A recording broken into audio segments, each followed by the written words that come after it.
আমাদের সহকর্মী নির্বাচন কমিশন কার্যালয়ে এই মুহূর্তে অবস্থান করছেন মুহাজির হক। মুহাজির, আমার কথা শুনতে পাচ্ছেন কিনা আপনি? মুহাজির, আমার কথা শুনতে পাচ্ছেন? হ্যাঁ, শুনতে পাচ্ছি রাশেদ। মুহাজির, আপনি একটু জানাবেন যে এই তফসিল ঘোষণা ঘিরে খুব স্বাভাবিকভাবে রাজনৈতিক দলগুলোর অনেক আকাঙ্ক্ষা ছিল এবং একই সাথে আগ্রহ ছিল। আমরা লক্ষ্য করলাম যে 12 ফেব্রুয়ারি শেষমেশ দিন ধার্য করা হয়েছে। বিশেষ করে এটা নিয়ে সব রাজনৈতিক দলগুলোর যে প্রত্যাশা ছিল, সবসময় যে বলা হচ্ছিল যে আগামী ভোট অর্থাৎ ত্রয়োদশ জাতীয় সংসদ নির্বাচনে যেন লেভেল প্লেইং ফিল্ড নিশ্চিত করে নির্বাচন কমিশন, এমন একটা প্রত্যাশা সব দলের রয়েছে।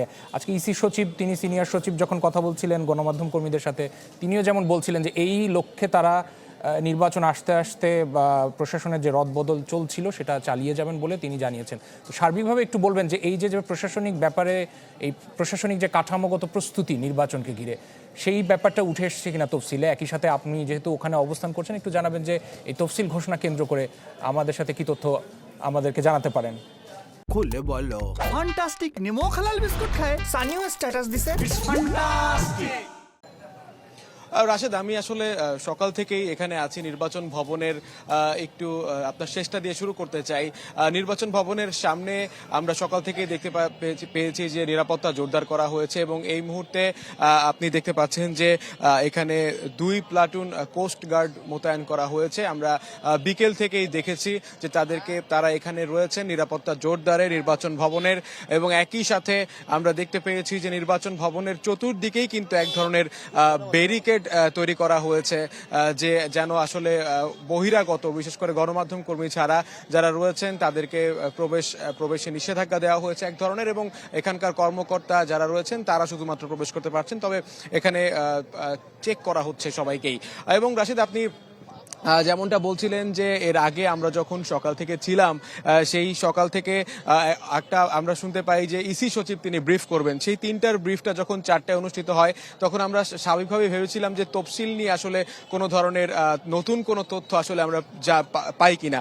সেই জায়গা থেকে কিন্তু ইসি সচিব তিনি আমাদেরকে নিশ্চিত করেছেন যে 2টি আসন নিয়ে মূলত কোর্ট পর্যন্ত যে 2টি আসন গড়ায়, সেই বিষয়টার জন্য কি 300 আসনের জায়গায় আরও 2টি আসন কম হয় কিনা, এটা নিয়ে কিন্তু এক ধরনের শঙ্কা ছিল। সেই শঙ্কার জায়গায় কিন্তু তিনি আসলে একেবারে দৃঢ়ভাবে বলেছেন যে 300 আসনেই তফসিল ঘোষণা করা হবে, এবং 300 আসনেই সিসি তফসিল ঘোষণা এরই মধ্যে করেছেন। তবে এখানে আদালতের যে বিষয়গুলো রয়েছে সেগুলো চলবে, সেগুলো নিয়ে আসলে কোনো তিনি গণমাধ্যম কর্মীদেরও বলেছেন যে ইসি এ ব্যাপারে সর্বোচ্চ গুরুত্ব দিচ্ছে এবং বিষয়টাকে সঠিকভাবেই তারা সুরাহা করতে পারবেন বলে প্রত্যাশা করছেন। এর মধ্যে রাশেদ, আপনি জানেন যে তফসিল ঘোষণা মানেই যে শুধু নির্বাচনের তারিখ দিয়ে দেওয়া সেটা নয়, অনেক বিষয় এর সাথে জড়িত, অনেক কিছু এই তফসিলের মধ্যে, বিশেষ করে আচরণ বিধি থেকে শুরু করে এখানে অনেক বিষয় কিন্তু রয়েছে। আমরা তফসিলে যখন সিইসি ঘোষণা করছিল, আমরা এই নির্বাচন ভবনের ভেতর থেকেই শুনছিলাম, এখানে গণমাধ্যম কর্মী থেকে শুরু করে নির্বাচন ভবনের অনেক কর্মকর্তারাও ছিলেন।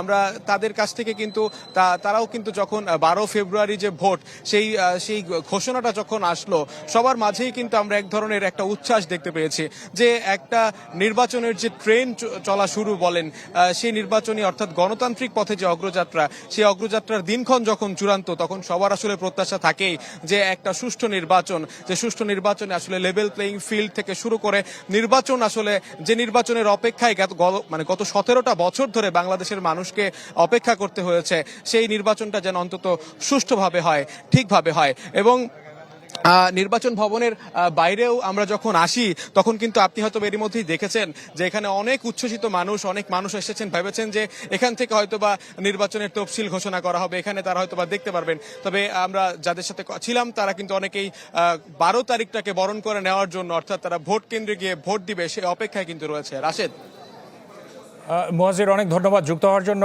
মুহাজির হক নির্বাচন কমিশন কার্যালয়ের সামনে থেকে আমাদের সাথে যুক্ত হয়েছিলেন।